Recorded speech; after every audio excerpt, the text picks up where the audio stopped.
Bonjour et bienvenue dans cette correction des séries logiques du test blanc numéro 2, test blanc numéro 2 discriminé, où on voit donc des séries qui sont proches, qui se ressemblent, mais qui ont des différences quant à leur traitement.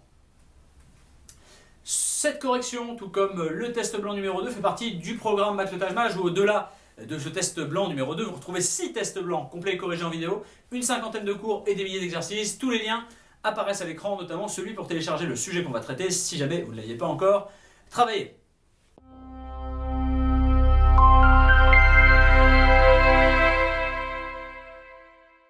Alors les deux premières questions, c'était deux séries de lettres. Et on nous disait, une de ces séries utilise les lettres comme des symboles, et l'autre les utilise comme des nombres. Alors vous l'avez sans doute vu, celle d'en haut utilisée comme des symboles. Qu'est-ce qu'on avait? On avait H, XH, on avait ONO, on avait IOI et on avait SIS. Ça c'était pour la verticale. À l'horizontale, qu'est-ce qu'on avait? On avait MNF, on avait WFT, MTT, le point d'interrogation était ici, et LIN. Tout de suite, vous devez le voir. Ici, qu'est-ce que je remarque? Que des lettres avec des bâtons. Il n'y a aucune sélection courbe et c'est très rarement un hasard. Donc c'est une question qui va tourner autour des bâtons. Et qu'est-ce qu'on voyait? On voyait qu'ici on avait 4, 3, 10 bâtons. Ici, 4, 7, 9 bâtons. Ici, 4, 6, 8 bâtons. Et ici, 3 et 6 bâtons. À la place du point d'interrogation, on devait donc avoir une série avec 7 bâtons. Alors 7 bâtons, on pouvait déjà éliminer sans compter tous ceux qui n'avaient pas de bâtons. Il nous restait LIW. Il nous restait XNX et LFL.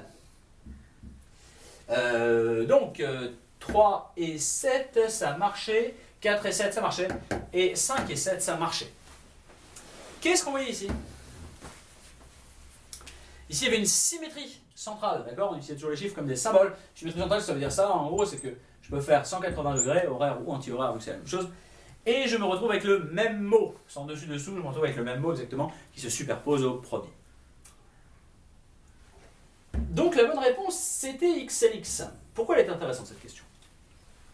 Parce que vous auriez pu vous dire, la première est égale à la dernière, où ce sont des palindromes qui se lisent donc dans les deux sens. Mais si jamais vous ne vous disiez que ça, vous hésitiez entre les deux, donc il fallait chercher quelque chose de plus poussé, et ce truc de plus poussé, c'était une symétrie centrale. En tout cas, XNX, réponse D. La 2, elle, utilisait les chiffres pour leur valeur, d'accord? Pour leur valeur, pour leur rang, elle les transformait en nombre. Qu'est-ce qu'on avait dans la série verticale? On avait IMD, IWN, EQL et ACB. Et dans la série horizontale, je la présente à la verticale aussi pour plus de simplicité, IED, AOB, GGD et CKD. Alors qu'est-ce qu'il était intéressant de faire face à cette série-là? Cette série-là, on allait la transformer en nombre, d'accord? IMD, c'est quoi? C'est 9, 13, 4. IWN, c'est 9, 23, 14. EQL, c'est 5, 17, 12. ACB, c'est 1, 3, 2. Et qu'est-ce qu'on remarquait ici?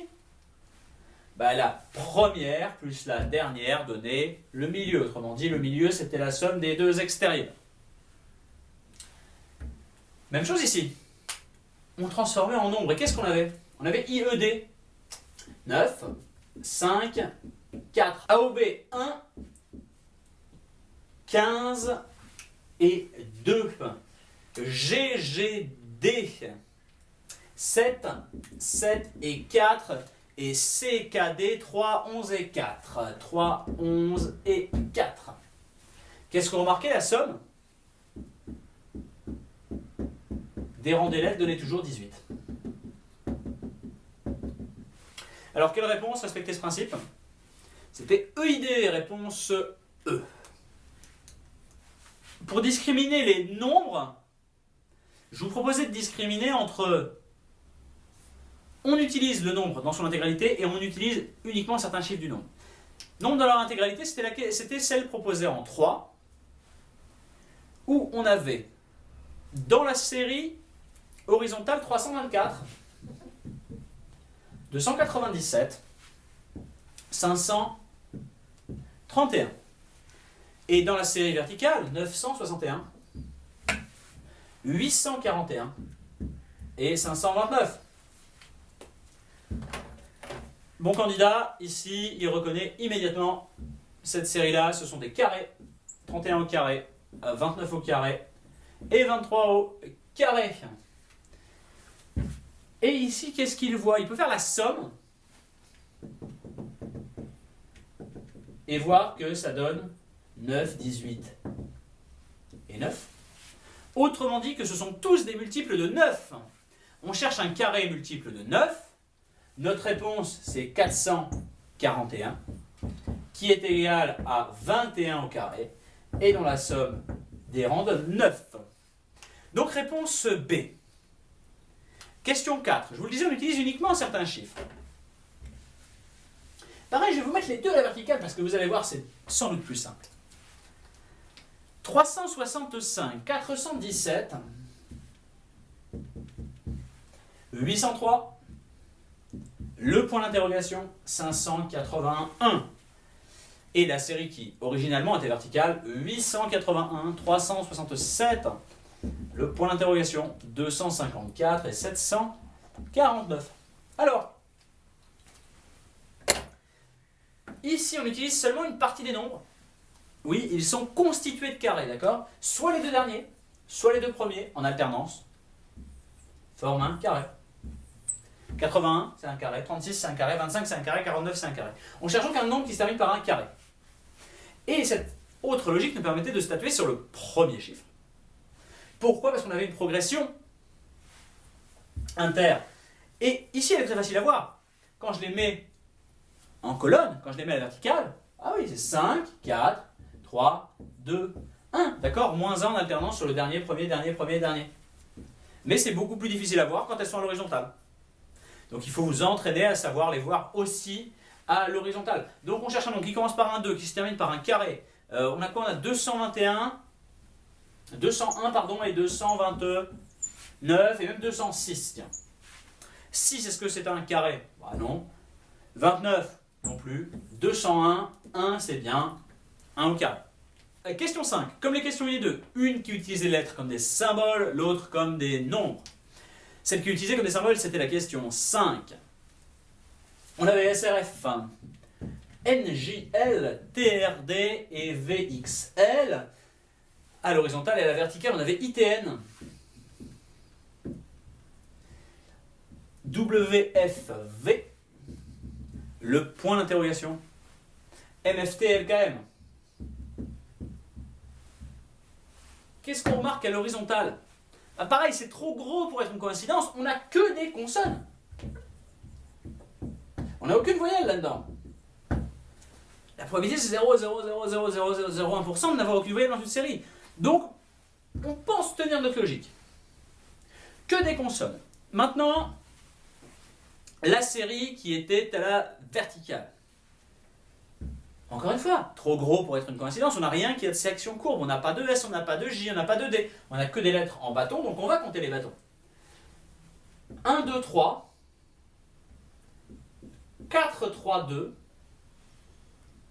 4, 3, 2, et 2, 3, 4. Alors on voit que le nombre de bâtons se suit. Hein, regardez. Ici, plus 1, plus 1. Ici, moins 1, moins 1. Moins 1, moins 1 et plus 1, plus 1. Entre chaque lettre de chaque série. Donc, pour notre point d'interrogation, on veut plus 1 entre chaque. J'élimine JFS, parce qu'il y a deux lettres un peu arrondies. J'élimine TAM, il y a une voyelle. J'élimine ILN, il y a une voyelle également. Il me reste TLN et LNW. Alors les bâtons, 2, 2, 3 et 2, 3, 4. 2, 2, 3, je l'élimine. Et regardez, 2, 3, 4. Bon, c'est ça parce que j'ai dit que c'était plus 1 entre chaque. Mais même si je n'avais pas trouvé ce mouvement de plus 1, moins 1, plus 1, moins 1, un d'écart entre chaque, ça me suffisait pour trouver ça sans savoir s'il fallait une série en 2, 3, 4 ou en 4, 3, 2. En tout cas, la réponse c'est donc LNW, réponse D. Notre question 6 s'intéressait, elle, aux lettres comme des nombres et donc à leur rang. À l'horizontale, on avait ZKB, KAA, XAA et ZZZ. Et à la verticale, ALE, FJA, BOB et JBC. Si ce sont des nombres, il faut convertir en nombres. Alors, ALE, 1, 12, 5, FJA, 6, 10, 1, BOB, 2, 15, 2, JBC, 10, 2, 3. Qu'est-ce qu'on remarque? 1 x 2 x 15, 60. 6 x 10 x 1, 60. 2 x 15 x 2, 60. 10 x 2 x 3, 60. La somme, la multiplication des rangs de la première, du celle du milieu et de la dernière donnait donc toujours 60. Maintenant, à l'horizontale, on avait quoi? On avait ZKB. ZKB c'est 26, 11, 2. KAA 11, 1, 1. XAA c'est 24, 1, 1. Et ZZZ c'est 26, 26, 26. Ça aurait été un petit peu plus coriace. Mais quand on faisait la somme, ici on avait 39, ici on avait 13, 26, et 52 plus 26, c'est-à-dire 78, la somme donnait des multiples de 13.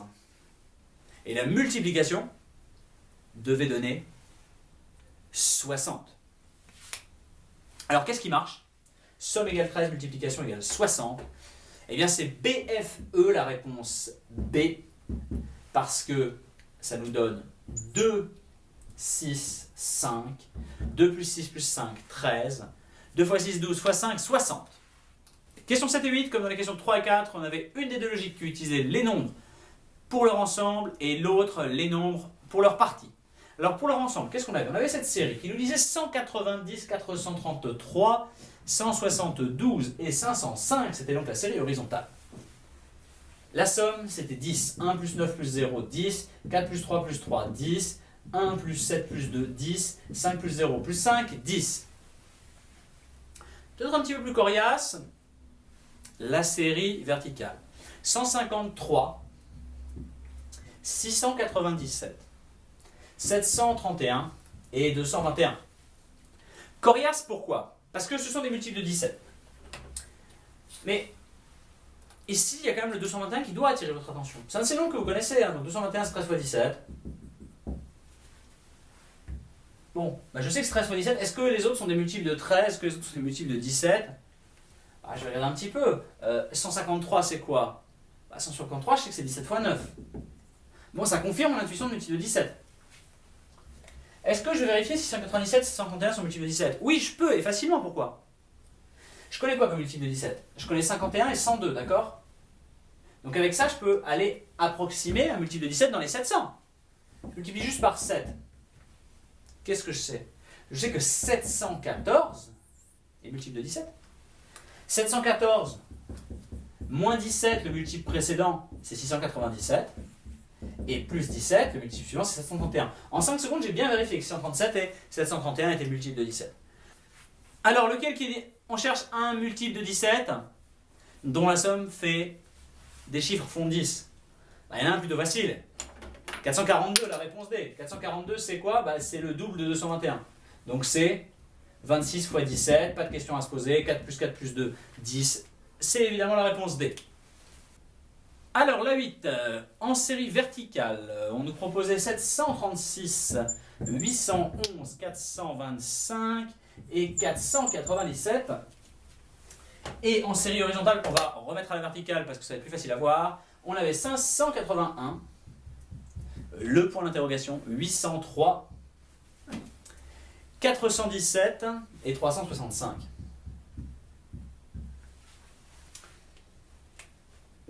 Progression inter, donc pour la série horizontale qu'on a transformée en verticale. 1, 2, 3, 4, 5. On cherche donc un terme qui commence par un 2. Et concernant la série verticale, composée de carrés. Alternativement, ça se termine et ça se finit par un carré. En cherchant un nombre qui commence par un 2, qui se finit par un carré. Oui, c'est vrai qu'elle est assez proche de la question 4. Mais en tout cas, ici, ce sera 201, réponse E. Question 9 qui est un petit peu particulière parce que on ne vous proposait pas le tableau, on vous proposait juste les solutions. On vous proposait 169, 625, 907, 808 et 144. On vous demandait quelle était donc la réponse à la série de logique. Alors, vous allez dire, bon, on ne peut pas être certain de quelle est la réponse, vu qu'on ne connaît pas les logiques et on n'a même pas de grille qui nous permettrait de les identifier. Oui, on ne peut pas en être certain, mais en tout cas, avec une probabilité très très élevée, on peut trouver. Pourquoi? Parce que quand je vois des propositions comme ça, je n'ai pas forcément besoin de la grille pour savoir quelles vont être les logiques. J'essaie de trouver des choses en commun dans ces 5 propositions. Et je vois déjà qu'il y a 3 carrés, c'est assez flagrant. 169, c'est 13 au carré. 625, c'est 25 au carré. Et 144, c'est 12 au carré. On est bien d'accord là-dessus. Donc, une fois que je sais ça, je me dis, il y a 3 carrés, il y a une logique sur les deux qui est sans doute, les nombres sont constitués de carrés. Donc je peux éliminer ces deux-là. Et les deux que j'ai éliminés, si elles étaient là, ce n'était pas par hasard. Imaginons que les carrés, ce soit la logique verticale. Les réponses 907 et 808, c'était sans doute la logique horizontale, l'autre logique. Et si j'avais trouvé cette logique-là en premier, j'aurais éliminé 907 et 808. Je vais donc me demander qu'est-ce qu'il y a de commun à 907 et 808, et qui pourrait donc constituer une logique horizontale. Il y a un 0 au centre. Est-ce que j'ai un des carrés qui a un 0 au centre? Non, donc a priori c'est une fausse piste. Est-ce que je peux voir autre chose? Ouais, 9 plus 0 plus 7, 16, et 8 plus 0 plus 8, 16. La somme fait 16. Et quand je regarde mes carrés, je vais essayer de voir si la somme fait 16, ça pourrait me permettre de trancher. 1 plus 6 plus 9, ça fait bien 16. 6 plus 2 plus 5, 8 et 5, 13. Et 1 plus 4 plus 4, ça nous fait 9. J'ai 2 carrés qui ne respectent pas cette règle et j'ai un carré qui la respecte. Autrement dit, quand je vois cette question-là, je suis quasiment certain, en tout cas à plus de 99%, que la bonne réponse c'est 509, réponse A. Pourquoi? Parce que j'ai réussi à identifier 2 règles qu'elle respectait, et il y a 2 règles, une règle parmi les 2 qui va permettre d'éliminer 2 réponses, une règle parmi les 2 qui va permettre...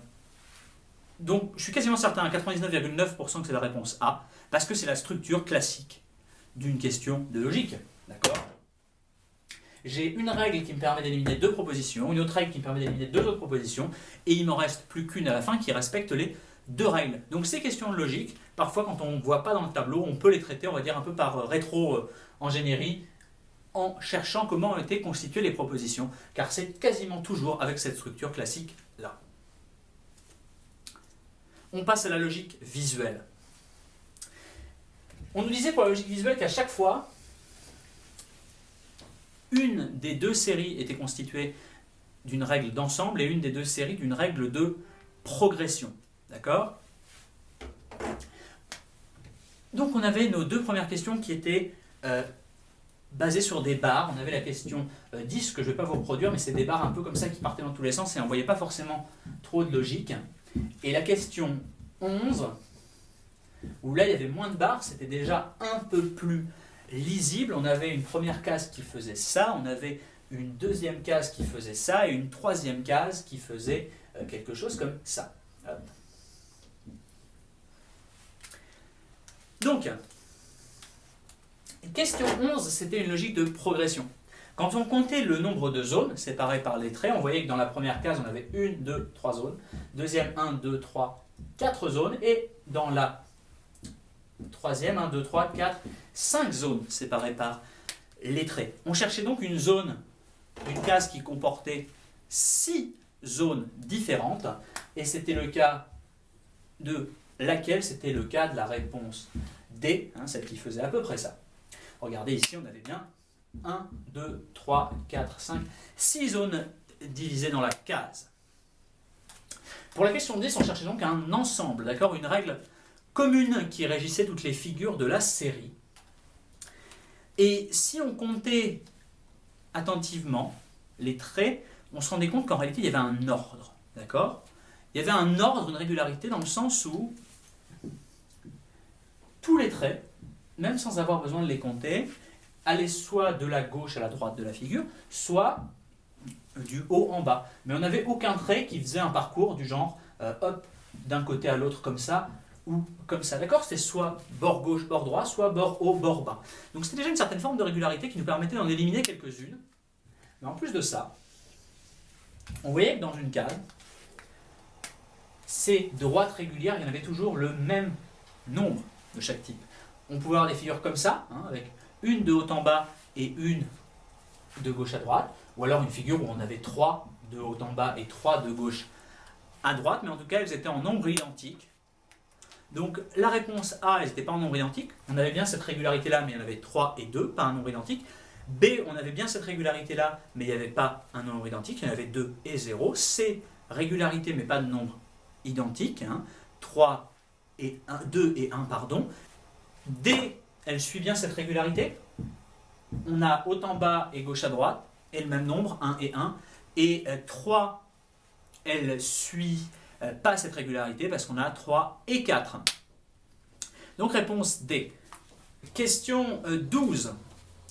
On voit bien qu'on avait une progression entre ces cases-là, c'est-à-dire si je le représente comme ça, 68 SUC et 74 TNF, d'accord, qu'on s'imagine que ça c'est une série assez longue. Et on voit que la première case, c'est ce cadre-là, SUC TNF, que la deuxième case, on décale juste le cadre d'un rang comme ça, 8 SU 4 TN, et que la troisième case, on fait encore la même chose pour le rang d'un côté. Donc en fait, il faudrait qu'on connaisse dans cette liste qu'est-ce qu'on a dans cette position-là et qu'est-ce qu'on a dans cette position-là. Parce que notre dernière réponse, on décalera encore dans cette série d'un cran vers la gauche et on aura une case où on aura quelque chose 6, 8 et quelque chose 74. Qu'est-ce qu'on nous propose? En haut, on pourrait avoir un 1, un 2 ou un 9. Et en bas, on pourrait avoir, selon les propositions, un 9, un 5 et un 1. Alors, c'est une règle de progression.